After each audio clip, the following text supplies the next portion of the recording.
UFC 312 is officially over. Dricus Du Plessis remains your middleweight champion by defeating Sean Strickland in a unanimous decision win. A completely one-sided win.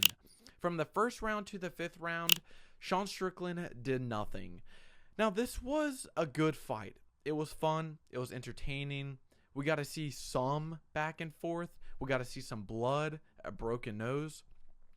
But this wasn't a great fight. This was not a great fight. The first fight between Dricus and Sean was better. It was more competitive. You didn't really know who was going to win when the judges' scorecard got announced. Like, it was a very close fight in the first fight. But this rematch, Sean Strickland did nothing differently. And that's a little irritating when you're watching this fight, because then you start to question yourself, why did Sean Strickland get this rematch? I mean, when you look at it in hindsight, you're like, okay, he beat Paulo Costa, but he didn't beat up Paulo Costa. And then he gets the immediate rematch, and you're thinking, okay, is he going to change something differently? And he didn't. I mean, he looked the exact same from this fight to the first fight, but with just less volume.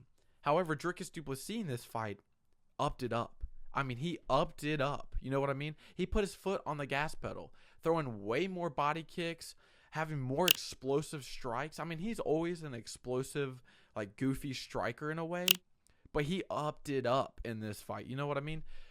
Sean Strickland's Philly shell, this teep jab style combination, doesn't work when you don't implement anything else in your style, right? Like, if you don't implement grappling with this Philly shell striking, or at least more body kicks or leg kicks, then you're not going to win.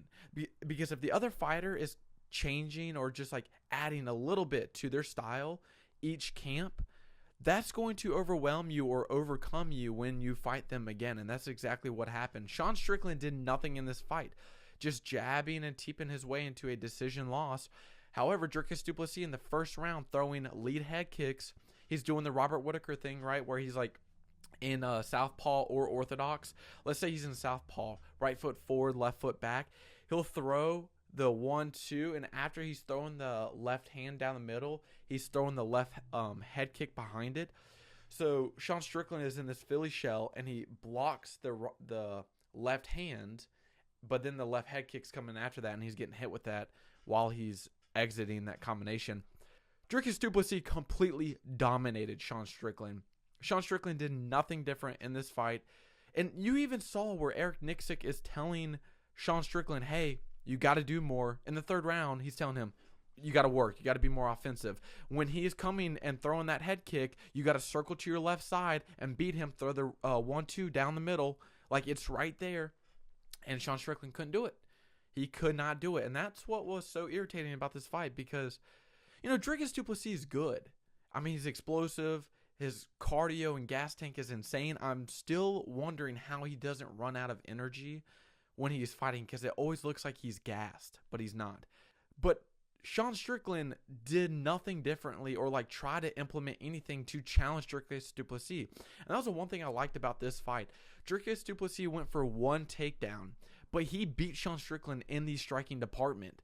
So with Sean Strickland saying, oh, I'm a better striker, and I love you guys, it's going to be a war, it's going to be a war. And you're like, okay, it's going to be a war, but then you jab and teep your way to a decision loss by doing nothing differently in any of your other fights, or adding something, right? I would love to see Sean Strickland add a takedown.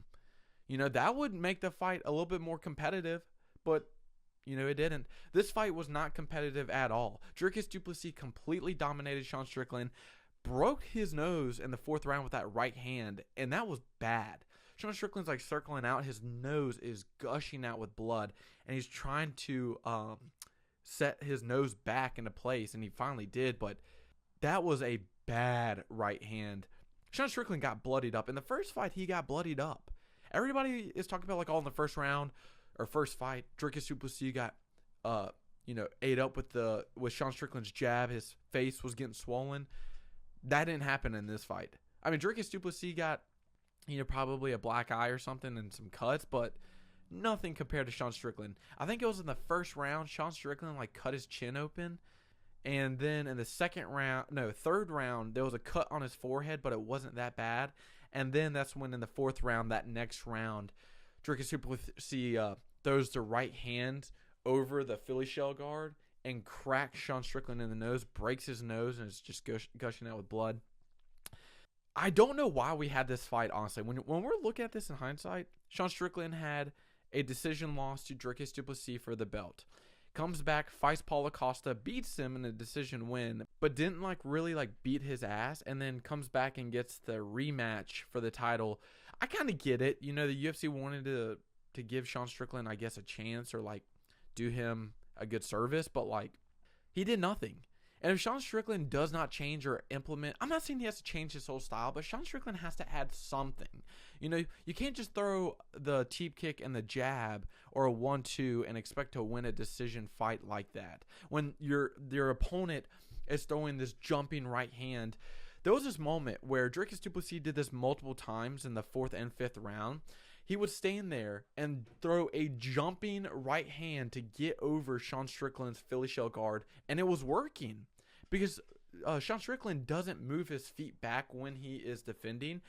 In this Philly shell, he's literally just moving his head back. And so Dricus Du Plessis would jump over and hit Sean Strickland right in the face every time. And it's because Sean Strickland wasn't moving his legs with him. He wasn't staying under himself. So he's moving like this, just getting eaten up with shots. That's also why Dricus Du Plessis was landing a ton of head kicks and body kicks, right? I think it was dispersed 30%. Dricus was landing 30% of his shots to the head, 30% to the body, and 30% to the legs, right?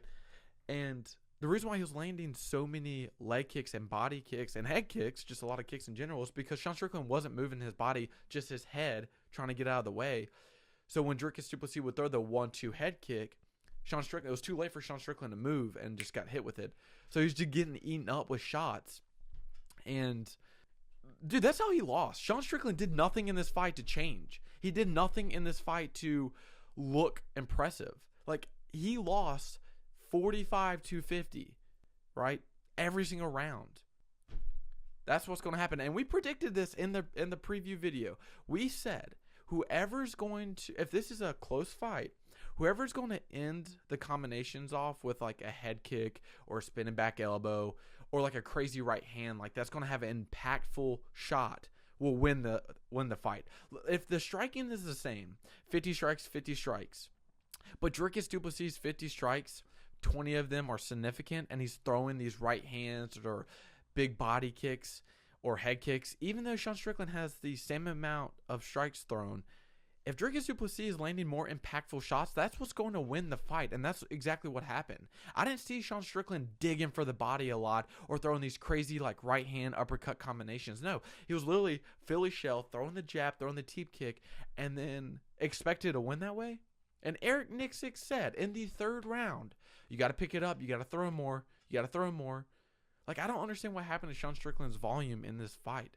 Maybe the staff played a part of it, right? Maybe he did have staff and the antibiotics were still in his system and that caused him to not be as active. I don't know. I doubt it. I doubt the staff played any part into it, but Sean Strickland did not look good at all. Maybe he rematches Israel Adesanya, Maybe he fights Imavov. But this fight was not close at all. It was a good fight, but not a great fight. Dricus Du Plessis, champion, remains the champion. Khamzat's next, without a doubt. Everybody wants to see that fight. That's a good fight. I like Dricus Du Plessis on the feet. I like his cardio. But it's that first round.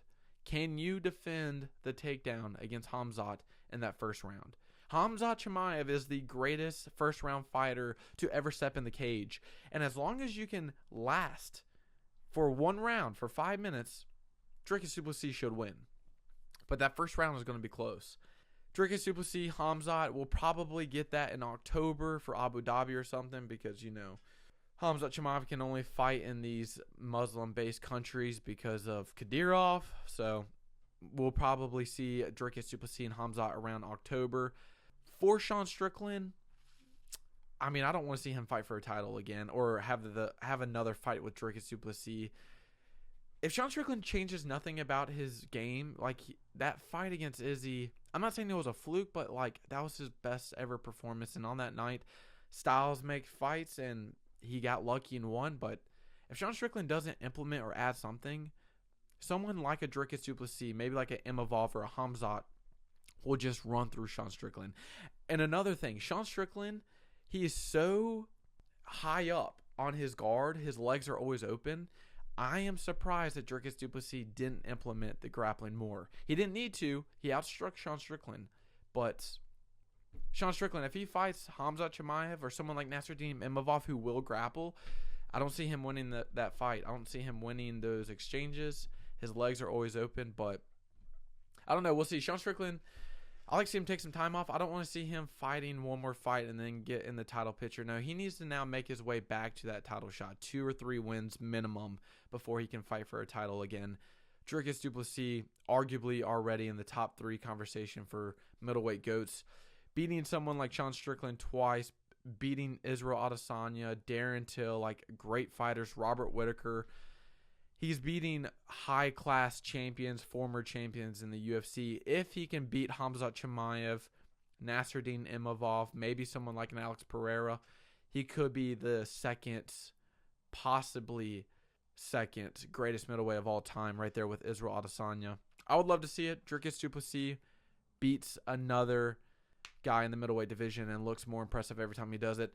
That was my breakdown between Dricus Du Plessis and Sean Strickland. Thank you so much for watching. I hope you enjoyed. Be sure to like, comment what you thought about the fight, and subscribe for more content like this. See you in the next video.